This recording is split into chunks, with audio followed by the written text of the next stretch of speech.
I want to keep this session to an hour or so, because I know I'm not that interesting. And we'll talk through the exercises. We're not going to do everything, but I have some slides and I have the exercises, and hopefully we'll talk through them together, and we'll do things based on what you've done. Okay, does that make sense? I hope so. So let's start off by talking about what I'm going to put online later. So let's just share the whole desktop. Right, so can you see this? So let's just remind everyone. So here was the exercise that we were doing. It had these 9 different parts. And what I'll put online later, and I'll put it in the GitHub, is this solutions page, which has detailed solutions with everything. You can run everything from this Python notebook. There are notes on how to do things. There are notes on what's going on and some of the theory in here. But as you can see, this is quite long. So if I talk through all of this, we will be here for hours. So I'm not gonna, I want to avoid talking through all of that if possible, because I don't want to spend hours here, and I'm sure you don't want to spend hours here either. So what I'm going to do is I'm going to talk through a shortened version of this. Like I said, I'll put this online so that you can look at it in your own time. We'll talk through each exercise in turn. I'll talk about how to do the plumed bits. I'll talk about what that exercise was getting on. If you've not had time to do the exercise, if you were struggling, you can go look at the answers notebook in your own time. If you're still struggling, just send me an email and we can deal with things via email. And if you have questions about something, about a specific exercise, we can discuss them at the end, either with everyone present or with a few subset of the people present. Does that make sense to everyone? I'm going to take yes. Okay, so without further ado, let's start. So can you see we're on this inputs notebook now? I've just changed notebooks. I don't know why Python notebooks do this annoying thing. So can everyone see that notebook with exercise 1, exercise 2, exercise 3, and the plumed input files in there? Can someone respond? Yes, it's visible. Okay, so great. So what we're going to do is we're going to talk about, so this is the first exercise that you were asked to do. That was the plumed input file. You see you had these fill gaps. So anyone tell me what goes in the gaps? So what goes in that first one for file?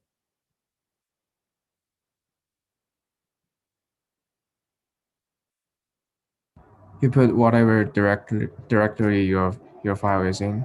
Okay, so what was the name of the file that we want to read in this exercise? Uncorrelated data. Okay, so that's uncorrelated data. Excellent, thank you very much. And then obviously you have to deal with whatever your file system is on your computer, but that's great. Okay, and values, what goes in values? Someone different this time. I did. Name of the field? The name of the field. And what was the name of the field we need to put in here? Rand, I think. Or Rand, yeah.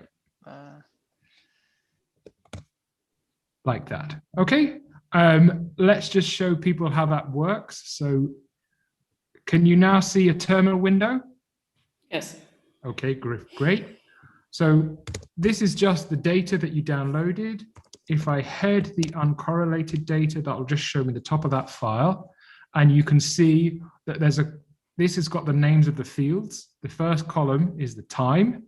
And what we want to read in is this one here. So we're looking in the file and we're looking for what values we want to read from that file.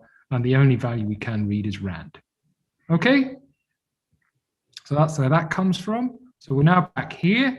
So we've got one last thing to fill in on that input, which is the arg. So what needs to be in for where instead of the fill there, a third person. But what did you say? Data. Data, exactly. So what we're going to do is we're going to read in the data from this file, which is a time series.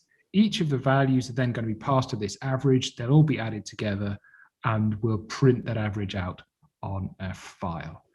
Dead easy. Okay, so that's the first exercise. So let's go look at some slides and talk about what we're doing in that first exercise. So can you now see my slides? Yes. Yes, sure. Okay.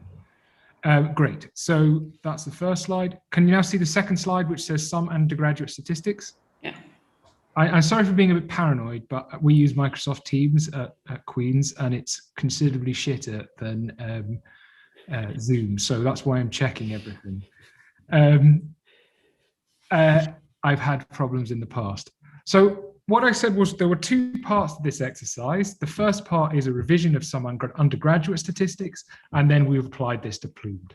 So this first exercise, we're revising some undergraduate basic ideas in statistics, okay? So here's what we were doing in that first exercise, is we're remembering about the theory of the sample mean. So the sample mean, we have a bunch of independent and identical random variables that we add together.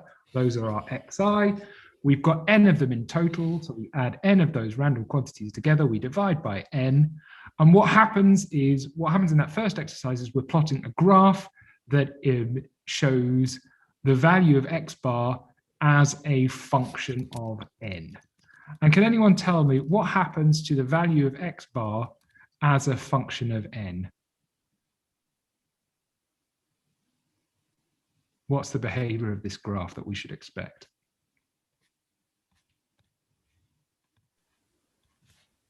It converges to some value.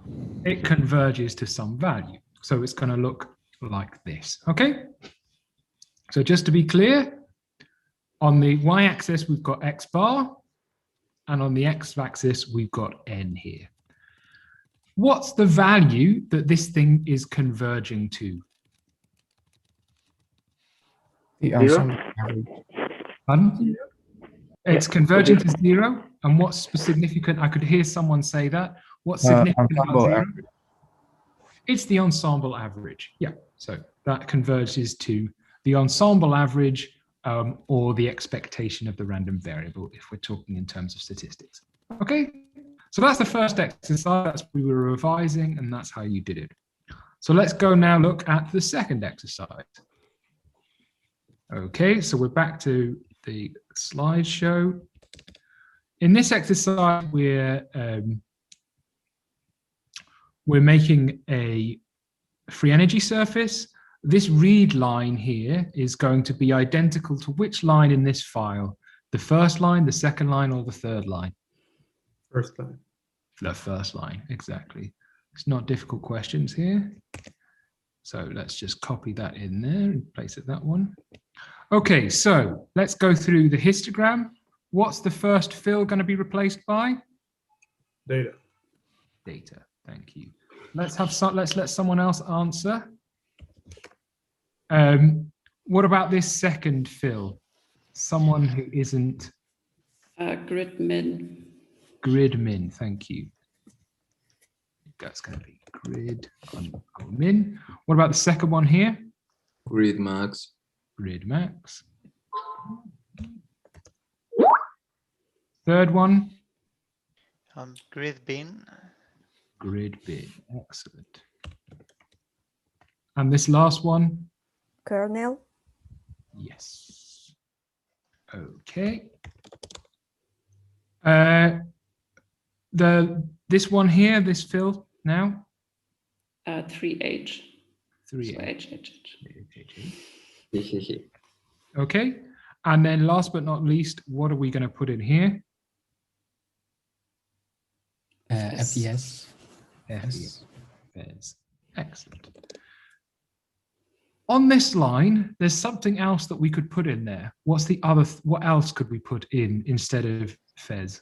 What other quantity? Triple H. Triple H, exactly, because we could print out the histogram instead of the FES.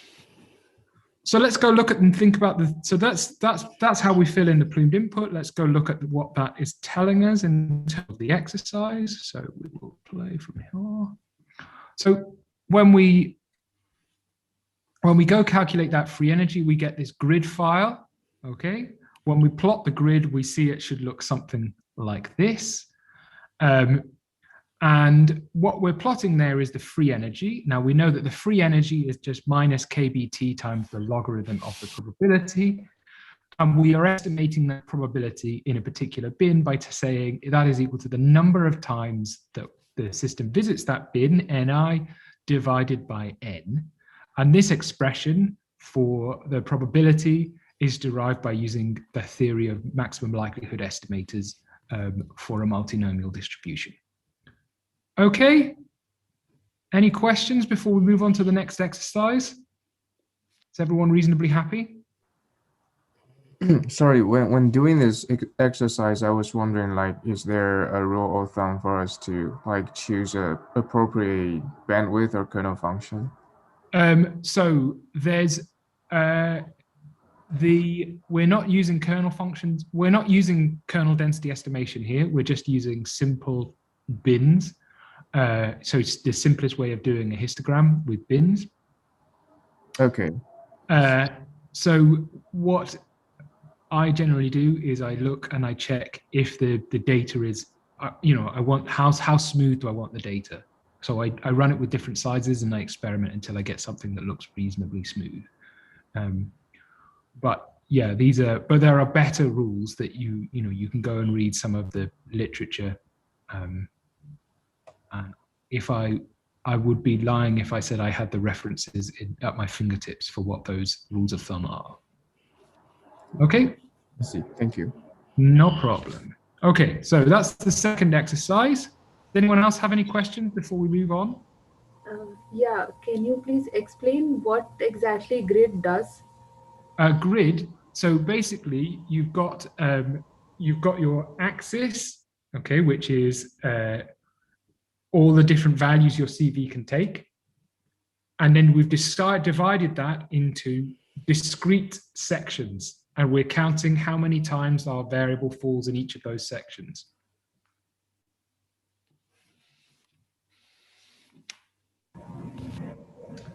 I'm going to leave that as the explanation. If you're still not sure, go back, look at the exercises. There were videos that explained these ideas to go along. And like I said, I want to be done. I don't want to be here for days explaining everything, because we could go into a lot of depth. Okay, so we're going to move on to the next exercise. Excuse me, Gareth. Yep. A moment ago, someone was asking regarding bandwidth selection. Yeah. I just wanted to add that in the Wikipedia page for kernel density estimation, there's a separate section for bandwidth selection where there's a short discussion on rule of thumb bandwidth estimators. Great. So you see, Wikipedia has all the answers. Who needs teachers? Okay, so if there's nothing else, we'll go on to exercise 3. Okay, so exercise 3, that first line I'm not even going to ask about because it's yet again the same thing. So we're reading the same data here. So let's go through. So this fill here, what goes in here? Data. Data again. Yep, very predictable. God, typing. What about the func? What's the func that's going to go in there? Who's got the func? Sorry. X times X. X times X. Okie dokie. The average. AV.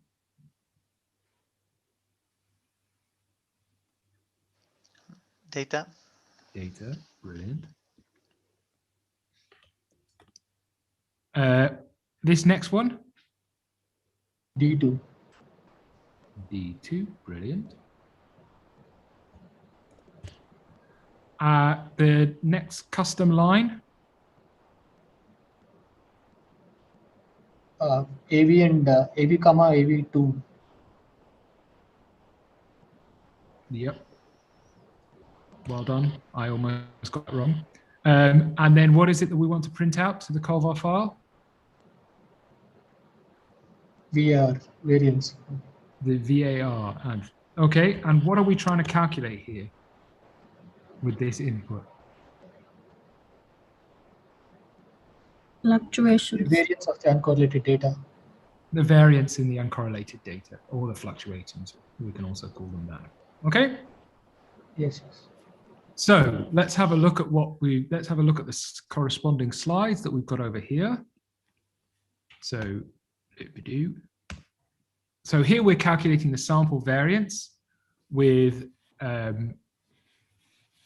something close to this formula. We're doing 1 over n instead of 1 over n minus 1. But that's just a, it's a very small thing because we've got loads of data, so it's not going to make a big difference. This is our unbiased estimator. So does anyone know if we calculate, so we're plotting this as a function of n, so we're going to draw a graph of this sample variance s squared over n. What's going to happen? What's this graph going to look like? Well, the variances are also like the average converging to a constant value. Exactly, it's going to converge to a constant value. So we see that's exactly what we see. Just to be clear, this is S is on the y-axis, N is on the x-axis. What's the significance? So this sample variance, this feels like a circular question. What's the significance of the value that we're converging to? What is that value? That's a bit, it's not a trick. Square of the Hopefully the standardization. population variance. It's the population variance, yeah. So that's going to converge to the variance of x, okay, when we go to large amounts of data. And I just want to be really clear here on what we're doing. So I've written some Python code to show you how we could generate this graph. So what I'm doing here is if you look at this, I'm sampling from a normal random variable with expectation 0 and variance 1. Okay, so because the expectation is 0, and I know what the expectation is, I can calculate the xi minus x bar inside that just by squaring the random variable. So you see that ss2 val times val is the square of the random variable. And then I've done anyway, never mind. So you see, I'm just calculating the average of that square. Is everyone happy with one here? So we generate this, what we're doing here is more random variables and calculating the variance with more random variables. And this thing should just converge to a particular number. Okay?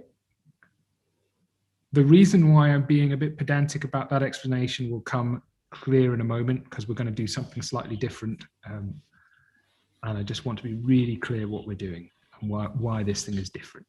Okay, so great. That's exercise 3 done. So we're now on exercise, so let's carry on. I wrote my notes there. So there's our variance. So we talked about the variance there, and we talked about how we're going to calculate this. Now, so we calculated these two quantities, the expectation and the variance. What's the significance of these two quantities? Why would we be interested in these things?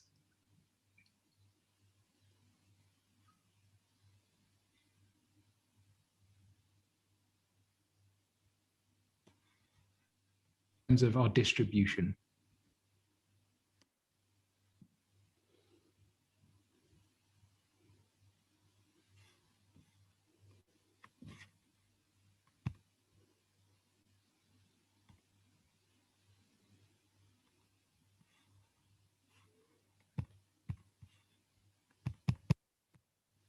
Okay, so if we just think about the expectation and we think about the distribution, where in the distribution does the expectation appear?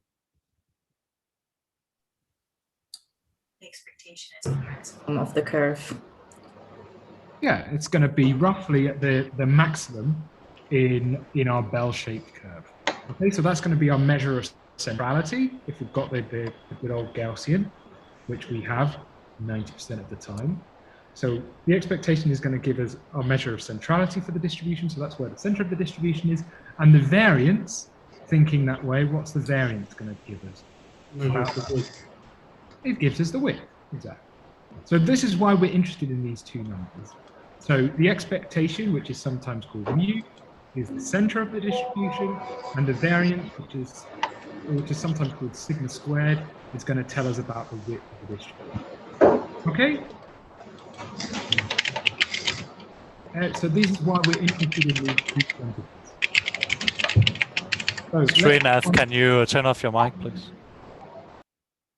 So let's go on to the next exercise, and let's talk about what we're doing there. So the next exercise, we want to ask this question. Let's say we wrote that code for calculating the variance of a random variable, but instead of calculating the variance of a random variable, we're going to calculate the mean, and then we're going to calculate the variance of this quantity. So each of the random variables we're adding together is a mean calculated from n random variables. Okay? So as you can see, what we've got here is exactly the same code that we had for calculating the variance of a single random variable before, but now the random variable that we're calculating the variance of is itself a mean. Okay? So if the variance of this, so you can see the variance of this random variable that we've got here is 1. So what's the variance of this sample mean quantity? What's the analytic expression for the variance of this sample mean? Given that each of the individual random variables we're adding together has a variance of 1.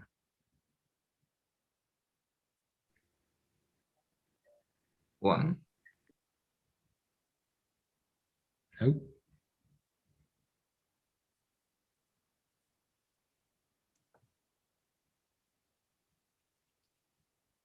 What would be the mean of that? So so let's go through. So if we calculate the expectation of this mean of the random variable calculated by this little function here, what is the expectation of the random variable by 0? Exactly.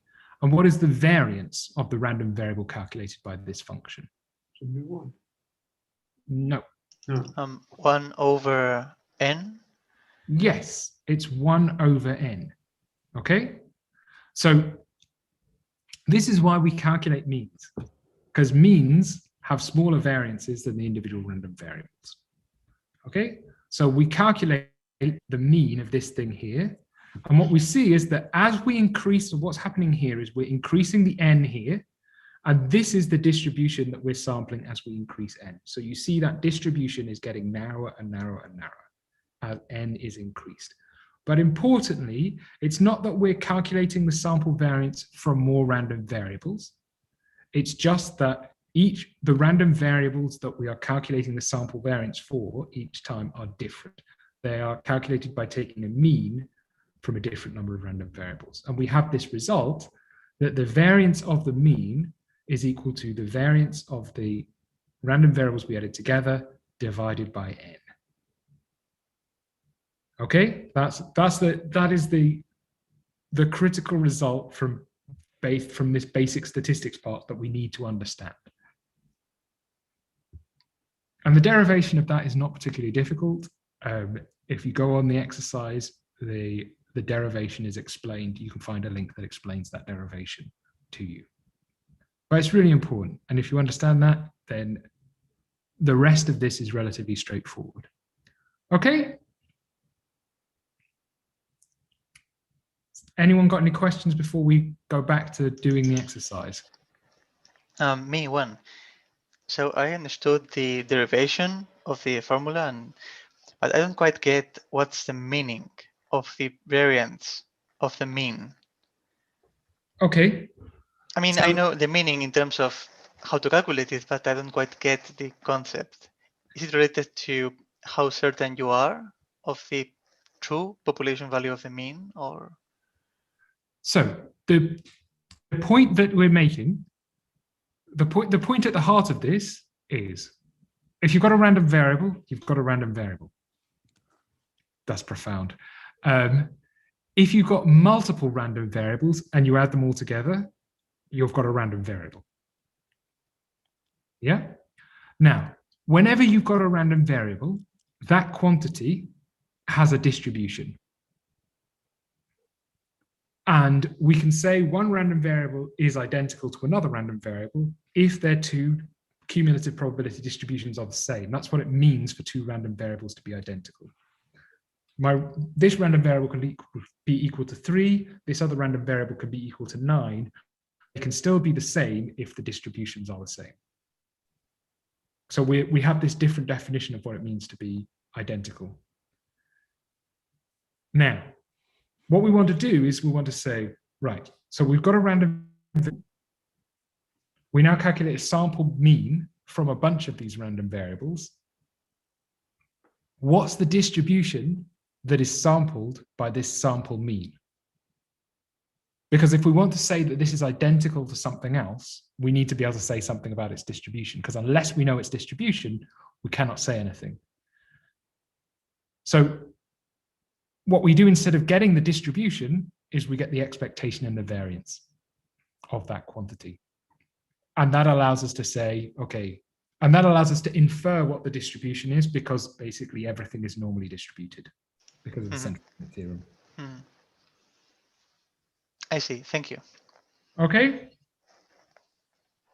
That's the idea here that we're trying to get at. And it does take a little bit of thinking about, because there's a lot of talking about means and random variables and variances and convoluted sentences. Okay, so let's go back to the slides. Oh no, let's go back to, let's just see, there's nothing there that I want to talk about. So if we now go back to this exercise 4. So this exercise 4 introduces one way to get multiple estimates of the mean. Okay? Multiple estimates for the sample mean. And it says, right, instead of taking your whole trajectory and calculating an average from all the data in the trajectory, what we're going to do is split the data up into blocks and calculate one average from the first block, one average from the second block, one average from the third block, and so on and so forth. And then each of those averages that we compute is going to be a random variable, is going to be a sample from this particular random variable, this random variable that describes the sample, that called the sample mean, okay? Which we know has a certain variance. So if we're thinking about this, obviously that first line is going to be as it always is.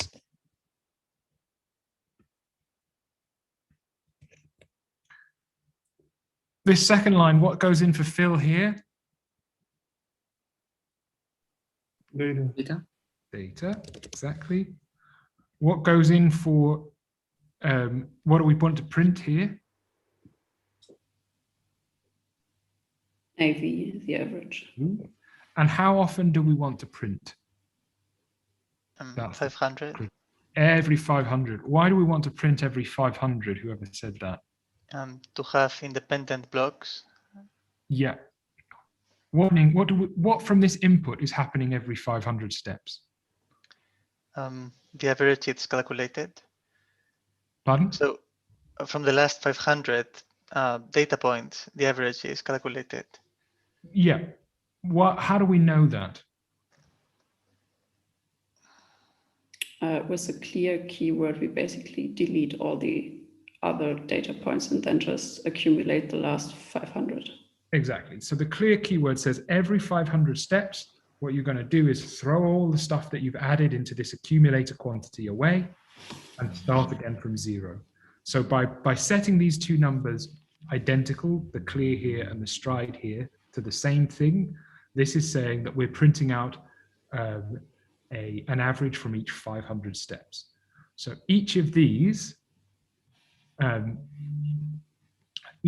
quantities here is one of these random variables from the sample mean. Now, bearing in mind that each of the data points in uncorrelated data is a random variable from a distribution with a variance that is equal to 1. What is the variance of the distribution that's being printed out here? Of the random variables. What is the variance of the distribution? What is the variance of the distribution that the random variables we're printing out here are being sampled from?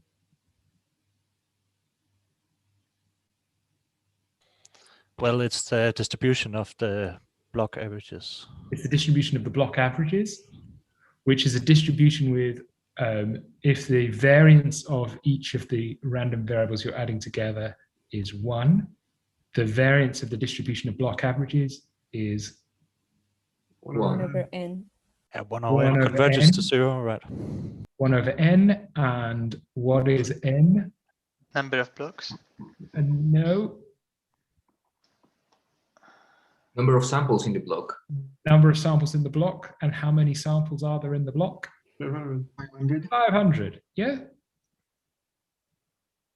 Yeah, so because we're adding here together 500 random variables together, the sample mean has a variance of 1 over 500, because we've added 500 random variables together.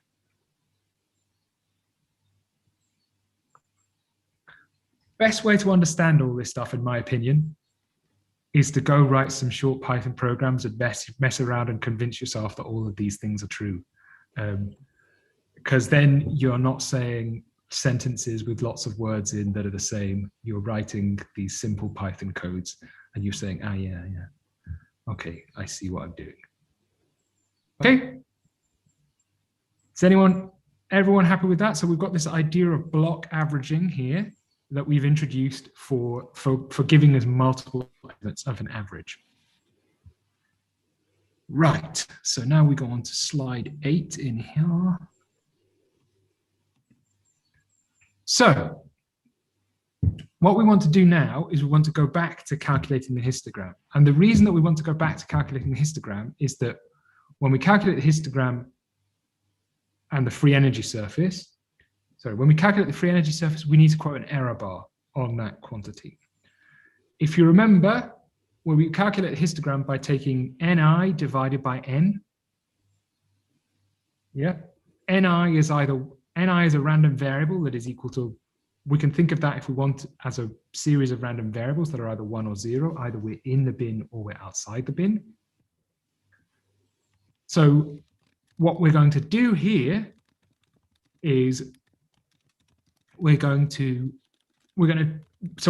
basically going to treat that as an average. But now, instead of having one average from each block, we've got n bins averages.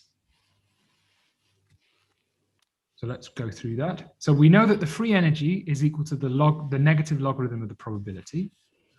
We know that this negative logarithm of the probability is just a sample mean, just like we've seen before.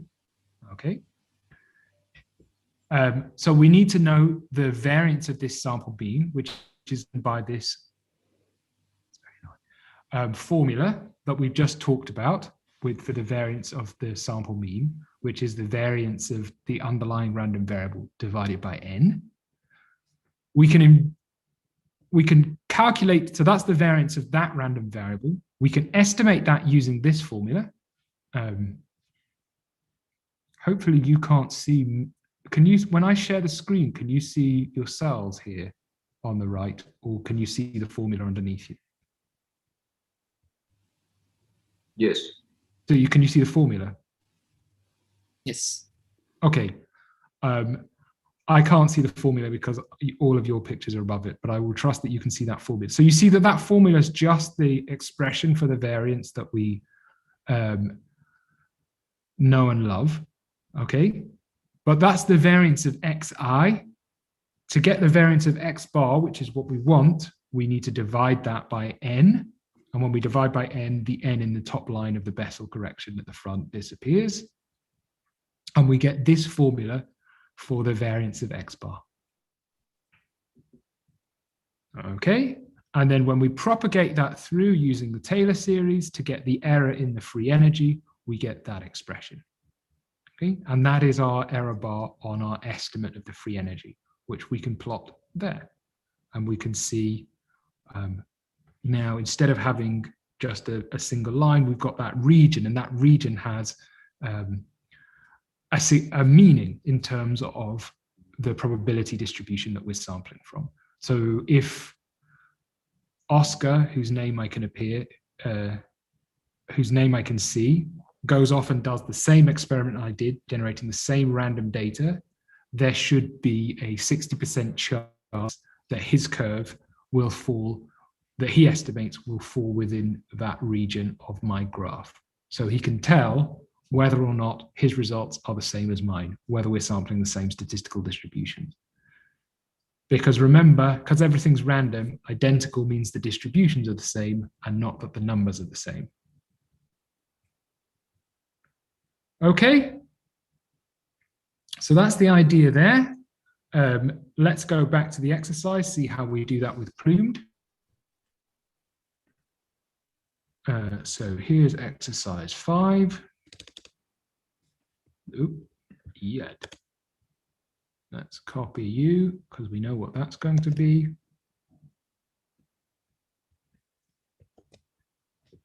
So I'm just going to reshape this because otherwise I won't be able to see the whole input.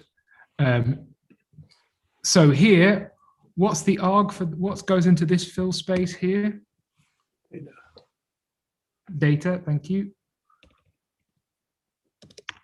What's this one? Grid min. Yeah, helps if you can spell, Gareth. What about this one? Grid min.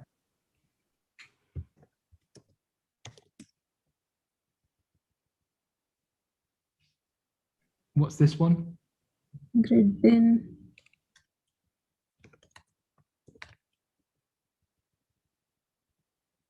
Ooh. What goes in for clear? 1,000. 1,000. Why is it 1,000? Because it has to be the same as stride to Because it has have to the be block. stride on the next line in order to have the block. And we balls. And this last one here, what goes in here? Oops, sorry, that should be Kernel. kernel. Excellent. That should be the whole line. So we're now on this line. What do we want to print out?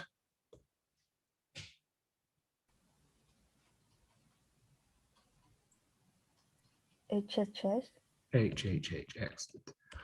So here, we didn't use convert to Fez like we did before when we calculated the free energy surface. Why are we not using convert to Fez here? You want to calculate it later. Because I want to calculate it later. And why do I want to calculate that later? You want to estimate the errors of the free energy estimate. I want to estimate the errors of the free energy estimate. And can I do that? Can I estimate those errors if I just print out the Fez? No, I mean, you could, but using different data. You need the histogram for that. You would need the histogram because the histogram is what we've averaged. The histogram is an average, so we can calculate the error bar in the usual way. The free energy is a function of an average. So we would need to do some manipulation to get back to the average directly. Does it make sense? It does make sense that Plumed is not able to do it by a command itself. I don't see the need. Why would you? I mean, it must be pretty common to estimate these kind of errors. So yeah. Why would you have to go into a Python notebook and write a custom script to do that? Because we have to make you do something. Because you have to do something for your PhD. We can't do it all for you. Right, but there surely must be a function to do it in Plumed, right? No, and it's surprisingly hard in terms of making the data pass round.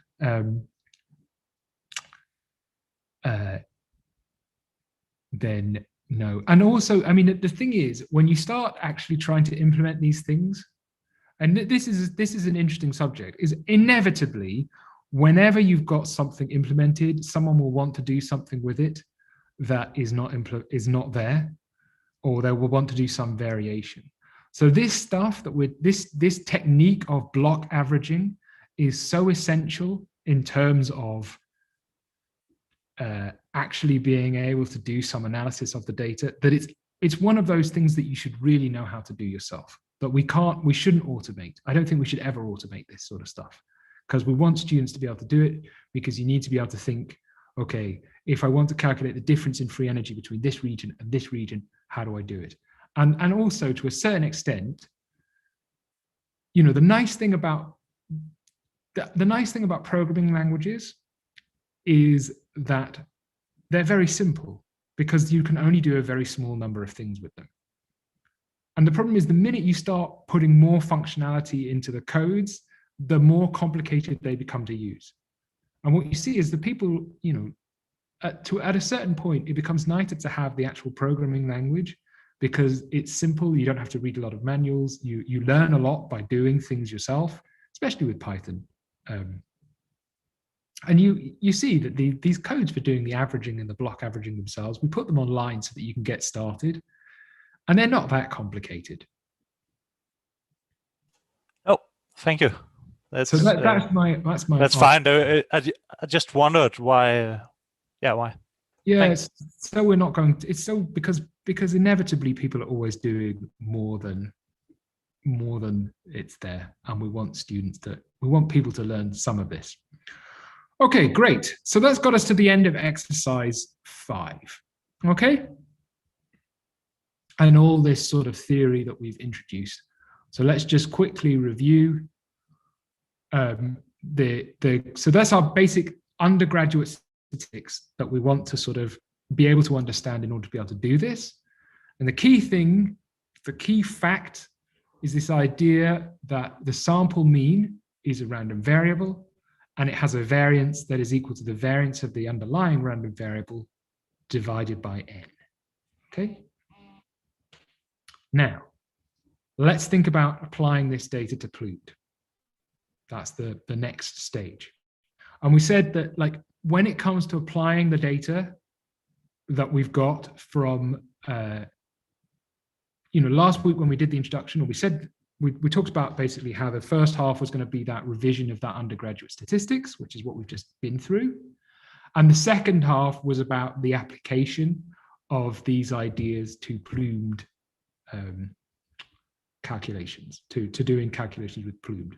And we said there are 2 big issues that we have to deal with when we're dealing with PLUMED, that mean we can't use all that nice undergraduate statistics, and that we have to use some evolutions of those ideas. So does anyone remember what were the 2 issues that we talked about last week that we have to deal with when we deal with data with PLUMED, that we have to know how to deal with? The data is correlated and biased. The data is correlated and the data is biased. So these are the 2 things that we need to deal with. So someone who isn't Waitsu, just so that I hope I'm pronouncing that right, what do we do to deal with the correlations? Block averaging. Exactly. In that case, we're going to do our block averaging, and that's going to deal with all our correlations.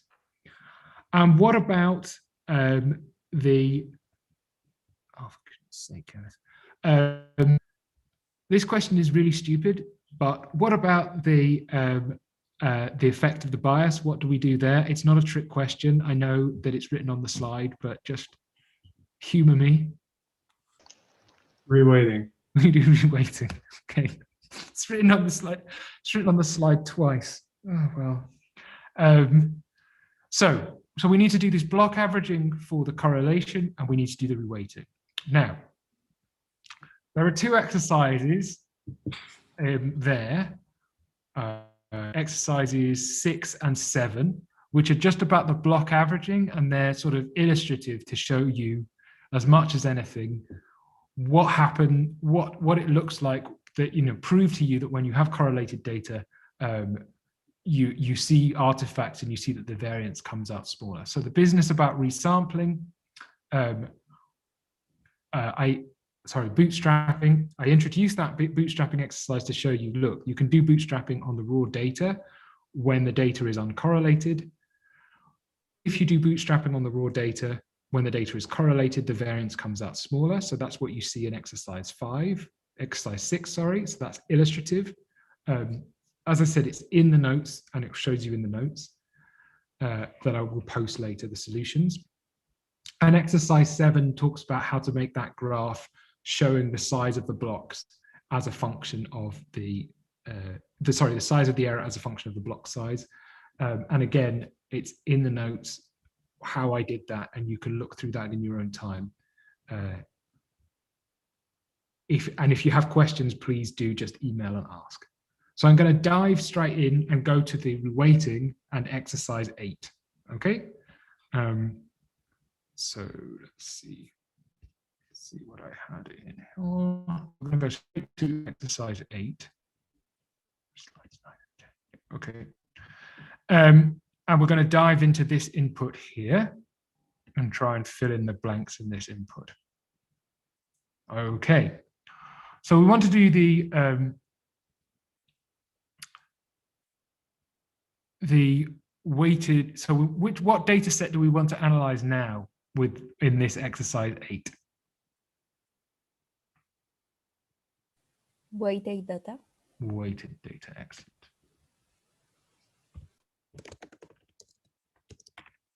And what goes in the values? Does anyone know? Rand. Rand again. So let's just see if we understand why that is.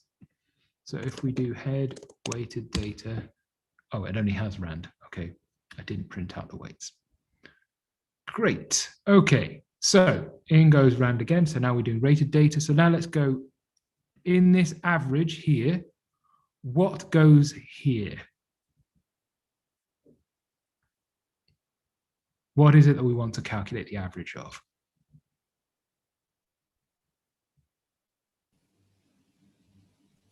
Isn't it the data? It is just data, yeah. And what about the weights? What goes in for the log weights? Must be the weights then. RV, RW. RW, yes. Yeah. Okay, so that goes in RW. Now, does anyone know why within Plumed we're doing weights rather than weights directly? Can you repeat the question? So does anyone know why do we deal with log weights rather than weights directly? Because of the magnitude. Exactly, because of the magnitude. So it's just to remind you that, you know, when you've got these weights will vary over quite a few orders of magnitude. So we use the logarithms instead. I could just do it as the weights and I could hide that from the user, but I wanted to point out that we use the log weights for a didactic thing. You can't in general, this is when I was coding it, I wanted to point out that we're using the logarithm, the weights, as a didactic thing, just to say, if you actually try and code these things yourselves, you work with logarithms rather than the weights directly, because it will save you a lot of heartache. Okay, it's actually not that many things to fill in on this. So let's go through. So the next one to fill in is here. So we want to print out the average and the variance. So what are we going to print out there? WAV, comma, var. Exactly, WAV, comma, var, brilliant. And the histogram, what's going in here?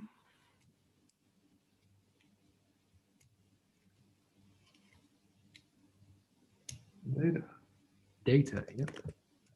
And here for the log weight? RW. RW again. And, oh, it's getting boring now. What about here? Pardon? Grid bin. Grid min, exactly. Max and bin. Grid min, if you can spell. Grid max. Grid bin 20. Bin.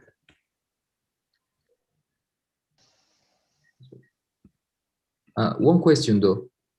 Yep. Why in this example we are not doing the normalization while in the other ones we did? Can I come to that in a moment? Already normalized. What goes in here for the clear? 1,000. 1,000, exactly. Same as above. Normalization. True. Yeah. So we have the normalization there. We specifically want to normalize. I think there was a typo in the instructions for the last exercise. I think here it was always said normalization true. So we want to normalize, but I am going to come to that in the slides, okay? And then the last one here. So what goes in for this, Phil? Curve. Excellent. Okay, and then what are we going to output? HHH. HHH, exactly. Oh, yeah, that's free. Okay, so there we go. That's going to be our modified input for our histograms. And what you can see here is that, at least for the histogram bit, everything in there is very similar to what you did for the histograms with the unweighted data. The only and to do the block averaging, the only difference is that you've got to calculate, you've got to incorporate these log weights and pass that data to the appropriate averages. Okay, so that's the only, but other than that, the plumed input is very similar. You just pass the weights as well as the everything else there. So let's go talk about the theory here and what we're going to do. So with the reweighting. Okay, so this is the script that we had to calculate the variance of the block averages. And if you look at this script, okay, so what you can see here is this line, these two lines, these are calculating our sample mean. Yeah, so they're just all of our random variables. So each of our estimates of the histogram is added together. We're using the fact that NumPy allows us to add up these things as vectors. So you see that we only need to add them once, and the kind of loop is implicit within this Python, which is nice. And then we're dividing that by n to say that this is the average over all of our estimates of the histogram. Okay? Now, then you see this line here is calculating the variance of those averages. And importantly, var there is a vector. So we've got one var value for each bin in the histogram. And then on this next, so that var is using our normal expression for the variance of a random variable. Okay. And then this next line here is taking that variance of the underlying random variable and dividing it by n, which is giving us the variance of the sample mean, which is the quantity that we need the errors for, because that is the random variable we're sampling. Okay.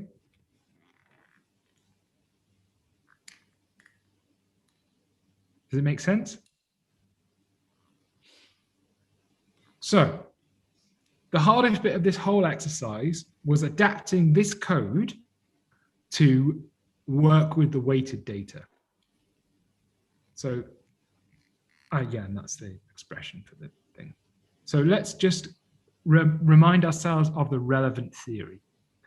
So what we had was we had this video that explained that we can derive the maximum likelihood estimator for the probability of being in a bin.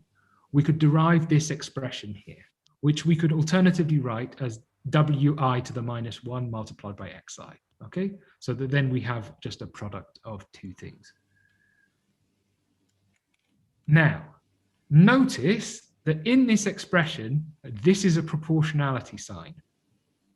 Okay, so this means that we can multiply that estimate, the wi to the minus 1, but multiplied by xi, by any constant, and we still have an estimator for the probability. So we could say that any of these expressions here are an estimator for the free energy. Yeah, so we could just do the unnormalized sum of all those products. We could do yeah, sorry, there should be sums in those. We could do the normalize it with n, or the sum of all those things, or we could normalize with the sum of all the weights. And the point is, whatever we put in front of the front, if we want to think of it in terms of the logarithm, whatever we put in the front of that just comes out as an additive constant. So we've got three expressions there which will all give us estimates of the free energy, but with different offsets, so different additive constants. Bearing in mind there should be a sum over I in the denominator of each of those. I'm sorry, I was not thinking when I put this slide together. So does anyone know which one of those expressions we actually use, we want to use?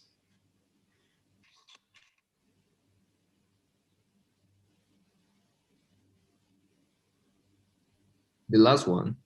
The last one, exactly. Why do we want to, and there should be a wi to the minus 1 in the last one in the denominator as well. God, I messed this up. Why do we want to use that last one? So that's exactly, I want to use that one.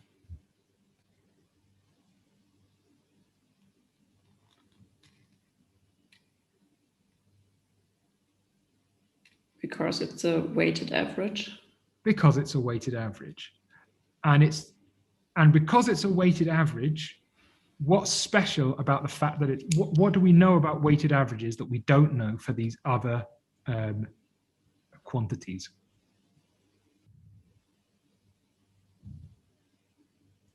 The variance, I guess. Yes, exactly. We have an estimator for the variance of the weighted average, and we don't have an estimator for the variance of those other two quantities. So we use the weighted average because we know what the variance should be. We know that the variance is given by that expression. Okay? So if we now go back to our code here, this is the modified script that I wanted you to write. As I said, it's inside the answers notebook. And what you see is I'm reading in this, every time I read in a histogram file now, I read in norm1 and hist1. And norm1 is what we're going to call the normalization line, which is the sum of all the weights in that particular estimate of the weighted average. And you see that I'm adding all those together, all those weights, and I'm adding together norm1 multiplied by the histogram. So you see here, this line here, this is calculating my weighted average around there. Yeah. And then this line here is the other key line in this script, and that's calculating this estimator for the variance of the weighted average, which we talked about there.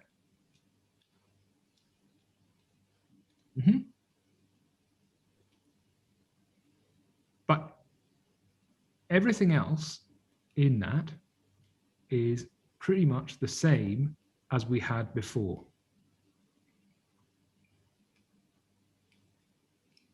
The structure. Sorry, I'll leave that on the slide again for a moment. So is everyone sort of content with that idea, with that script? As I said, you don't need to worry or take notes on this. You just need to, like I said, I'm going to upload the solutions after this session to the GitHub repository, so you can look at this script in my solutions there.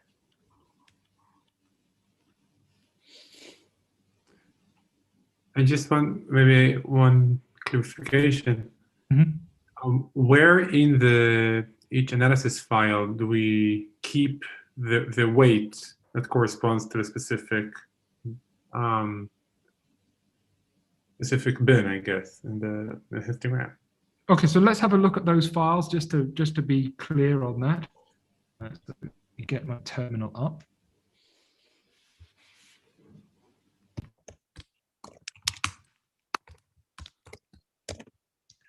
Du- du- du- du- du.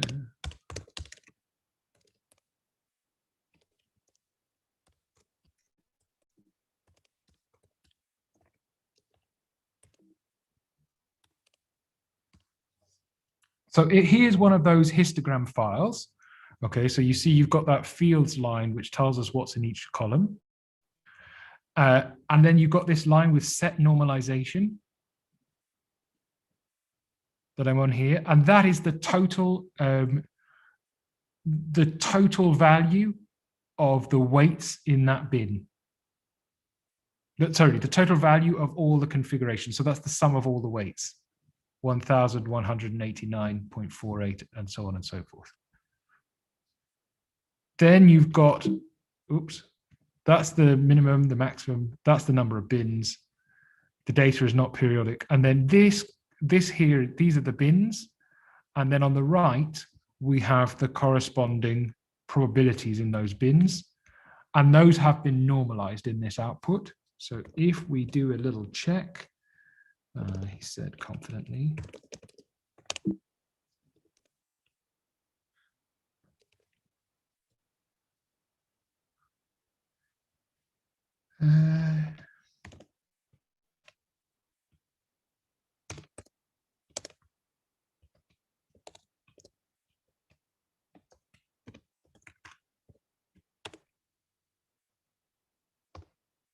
So in case anyone doesn't know awk, don't worry too much about what I'm doing.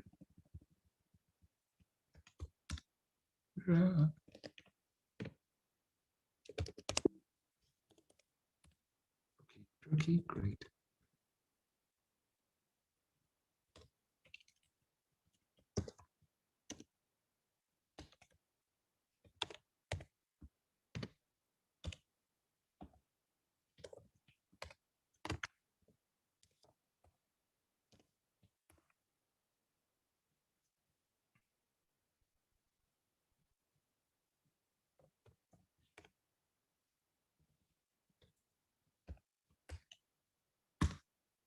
Ah, disaster.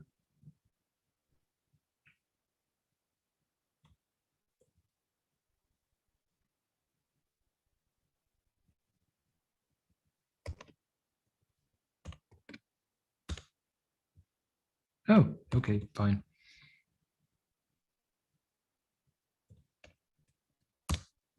So you see that there's some, so what all I've done there is added together all of those weights.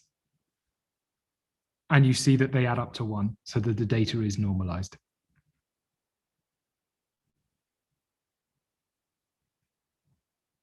Okay.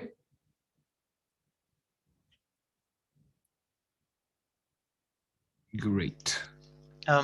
Someone raised a question in the forum, in the Slack channel, about why do we need to do this if PLUMED reweights the data. So I think Isabel posted that she could make the same plot just with the same script with the data that PLUMED has generated, and it's my case as well. Okay. So let me see if I've understood the question. So let's go through this. So the point is, so why can't you use the same script? You can't use the same you can't use the same script because each of the quantities in that file, each of the block averages that you have is a weighted average. So you need to calculate the total, you need to calculate a weighted average of the weighted averages. in order to, because you have to be consistent all the way. You can't just take the weighted averages that you've computed and treat each one as if it's an independent random variable. I think that's it. You could do that. I mean, that's another way you could do it, but this method where you note that each weighted average is a weighted average gives you a better estimator for the variance, I think. Thank you. I think that answers that question. Okay. One question maybe along that line, just one last one.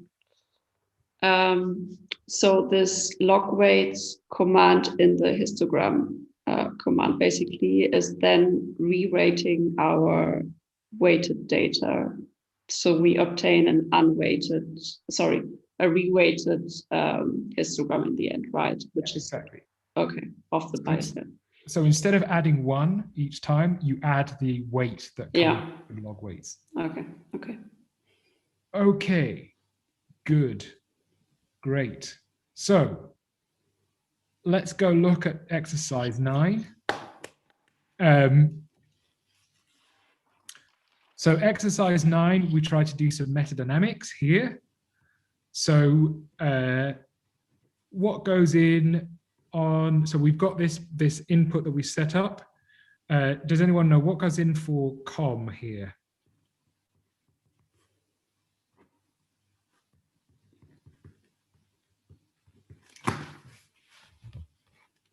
Atoms.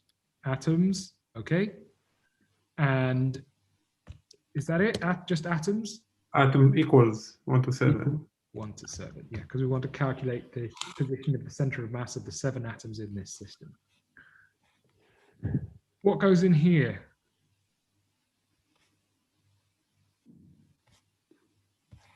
One distance between the center of mass and atom 1.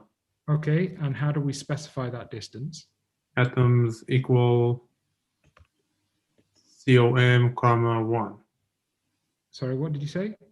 Atoms equals COM, oh, COM, comma 1. I thought you said 0 for some reason. I was like, no, we start at 1. Okay, great. And then what about this upper walls? What do we need here to make this line work?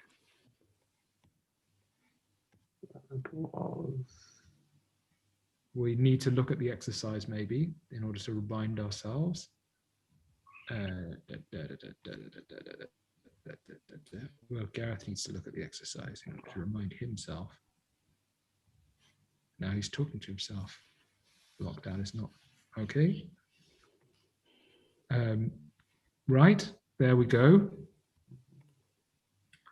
I think there should come AT equals 2.0.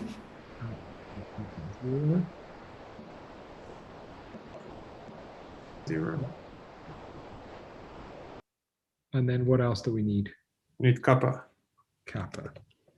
And does anyone know what are we going to set kappa equal to? 100. That's the force constant. Yeah, I think it is 100. I'm just going to double check. That's the way it is defined in this. Oh, that's where it's defined in the manual. I can't remember off the top of my head if it's defined as a half AT or just kappa times the force constant. So let's double check in here.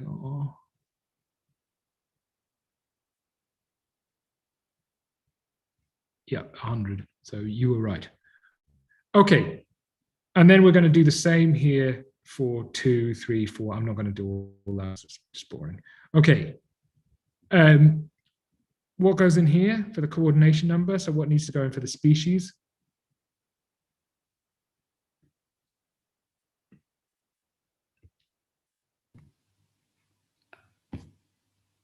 One to 7. 1 to 7. Excellent. The moments? 2 to 3. 2 to 3 or 2 comma 3. And then in the switch, let's look at the instructions here. Okay. And what do we need to put in here?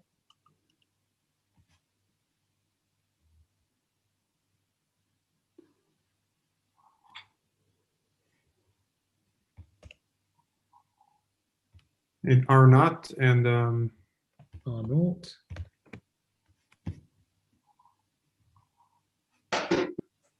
1.5.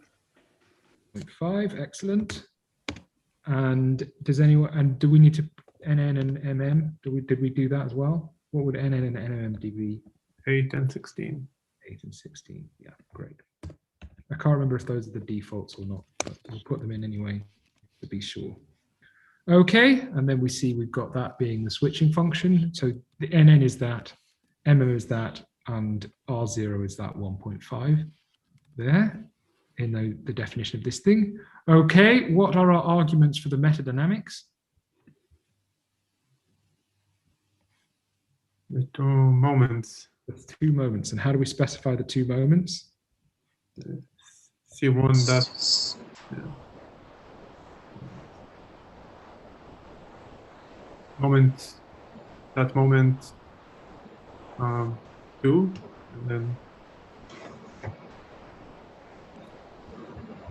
same thing with 3. Yeah. Now we can cheat here and we can just write star, and that will say all of the things that calculated by C1. Well, let's cheat. What did the instructions to tell us to do for the height of the Gaussian hills? Well, how many numbers do we need to provide in order to specify to height? 1. 1 number. And does anyone know what that number is going to be equal to?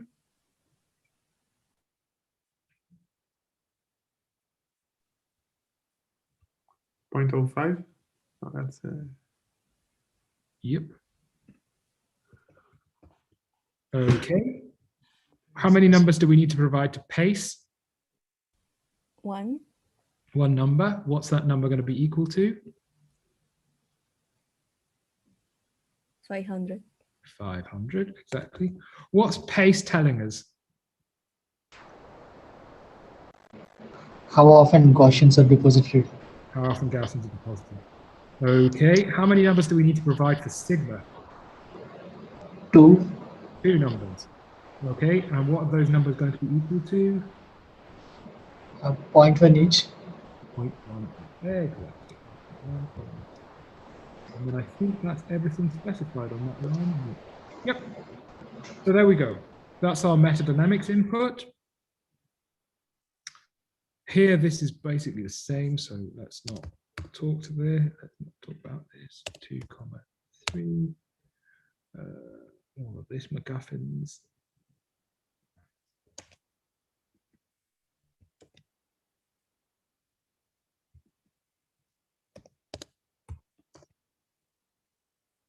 Wow, I put all the answers in this one. Okay.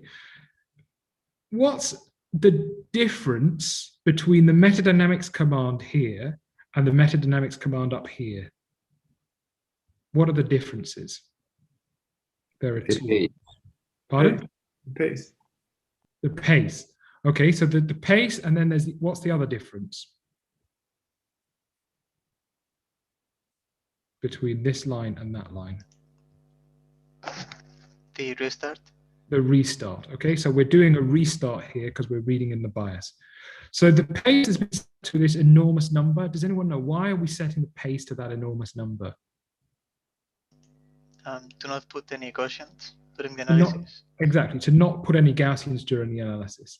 So when we're doing the reweighting, what can we say about the bias that we're using?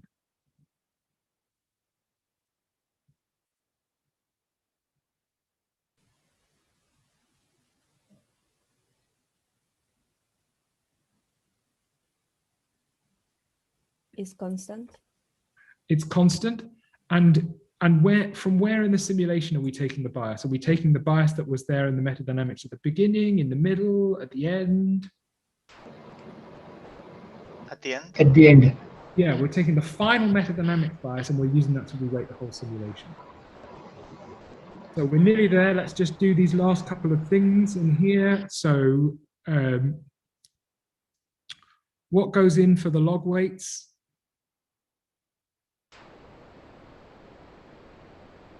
RW. RW, excellent. And how frequently do we want to clear?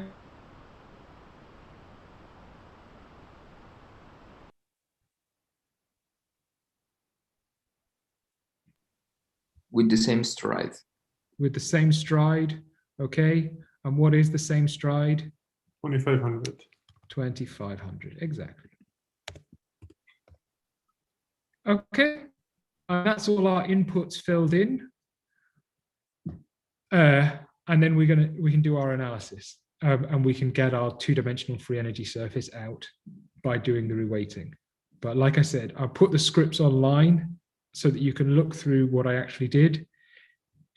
I'm not the greatest Python coder, so there is some stuff in there that is really ugly in terms of making a two-dimensional free energy surface. If anyone knows how to do it better, please email me and let me know, because I would be curious as to how you can do things without doing nasty stuff. But let's just finish with a quick summary of the key sort of learning points from this whole business. So the main learning points that I hope have come across through this tutorial, through doing the exercise and through attending these two things are, first of all, when we do a bias simulation using PLUMED, whenever we calculate an average from that simulation, it's a weighted average, okay? And not just a straight average. So our histogram that we get out is a weighted average when we do these bias simulations in PLUMED. And because it's a weighted average, we use this expression here for the variance of that quantity, and that's what gives us our error bar in our calculation. And that's it. So I can stop sharing my screen now. That's everything I wanted to say. If anyone has any questions, you can, about other exercises, you can ask them now. I did go a little bit over an hour, sorry about that. So yeah, if you have questions, ask them now. If not, then we can call it a day there.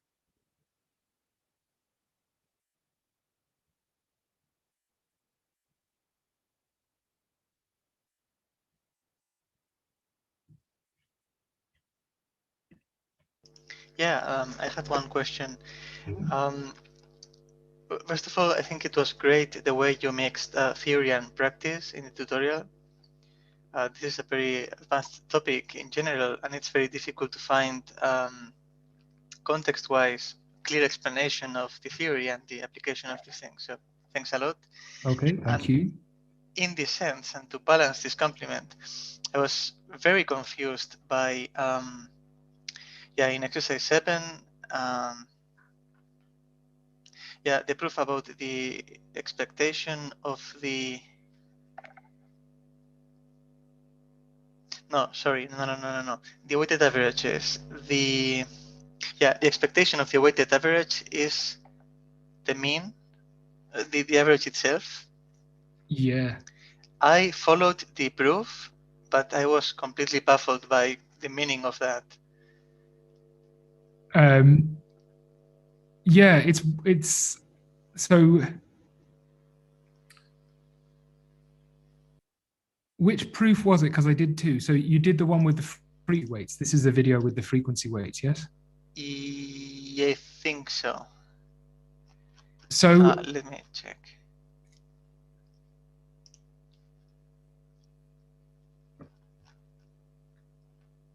Yeah. So the point. So one thing to note there, first of all, is that it's an approximation. That the average of the weighted average, the expectation of the weighted average is equal to the expectation of the underlying random variable x. Because what you're doing is you're doing a Taylor series expansion, and you're truncating that Taylor series expansion at first order. But with that, with that approximation in mind, that's my level of understanding of it, really. I don't really understand much more that's in the video. I struggled quite a bit with that explanation. And I'm not sure I think the video possibly reflects that. a little bit. Like it makes sense in the on paper, but then if you look at any figures about biased sampling and the unbiased distribution, they're completely different. So the means don't seem to be the same, right? Yes, but there's a difference between. So the point is, like, the biased distribution. Yeah, okay, I think I know what you're getting at. So there's the biased distribution, first of all, which is where you have to go into the weighted histogram.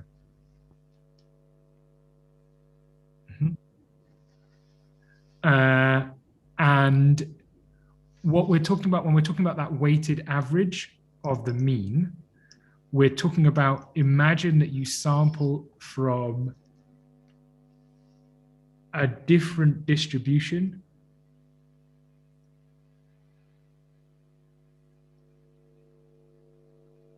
Yeah, no, now you say that, I'm confusing myself. So because I can imagine a situation where it doesn't work. Well, I can imagine a situation where you would think, no, it's not true. But I would guess the answer to that would be, remember, it's an approximation. It's true to first order that those things are equal. And we're not actually using that expression. The important thing is, when we calculate the averages that you do for your histogram, we're not actually using that expression. We're using the maximum likelihood estimator and the theory of the weighted average.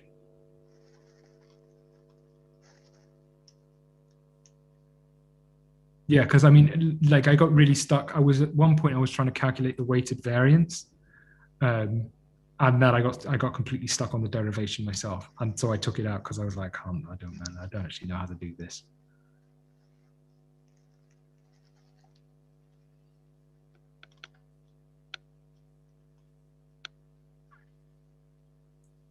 I have a question. Can I?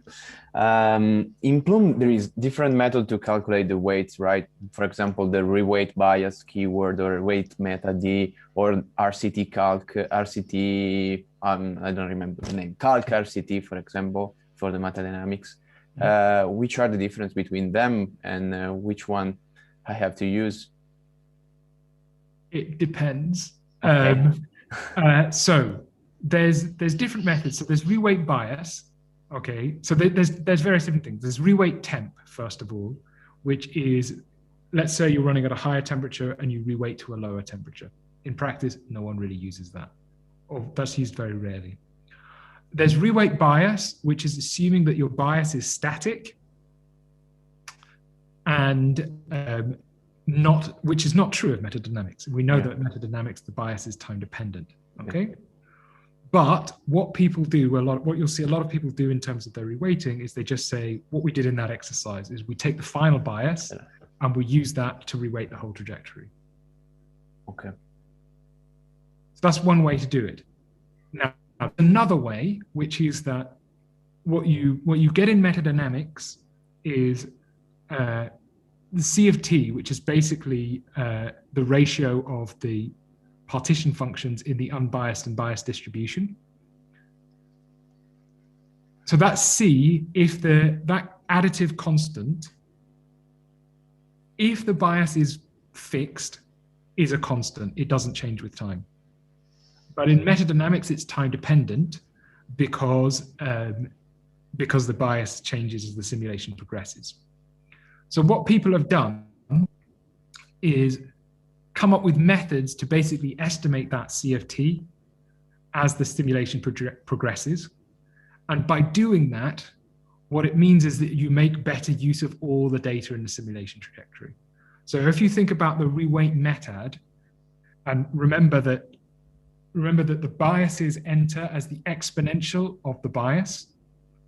So what this means is that basically the weights of the configurations at the end of the trajectory, when the bias is big, are really huge because they enter exponent, it's e to the plus the bias. And the weights of the configurations at the start of the trajectory are really small. So what you're essentially doing there is throwing away data that's earlier on in the simulation by using that final bias. So what the CFT thing does is basically smooths out all the data along the trajectory. And that would be what's implemented by reweight metad. Okay, thank you. And all that business about RCT as well. That's the CFT stuff. Okay, thank you. Is anyone else whilst we're here?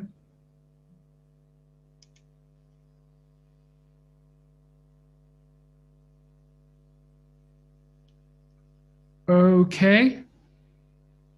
Well, it looks like that is us done then for Masterclass 2. Well done to those of you who did the exercise. Well done for contributing today and filling in those metadynamics inputs. I'm going to post the solutions on immediately after this tutorial now, so you should be able to get those from GitHub if you want to take a look. And if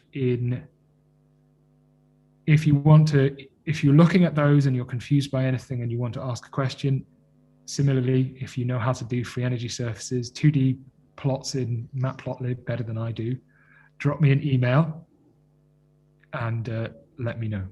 Okay, so thanks for your attention, and see some of you, well, Giovanni will see some of you for the next session. Giovanni or Max, I can't remember which one it is. Thank you. Thank you. Thanks. Thank you. Bye. Thank you. Bye. I'll stay here just in case anyone wants to stay at the end and ask a question with no one here. Thank you all. Which No, it's kind of a silly comment.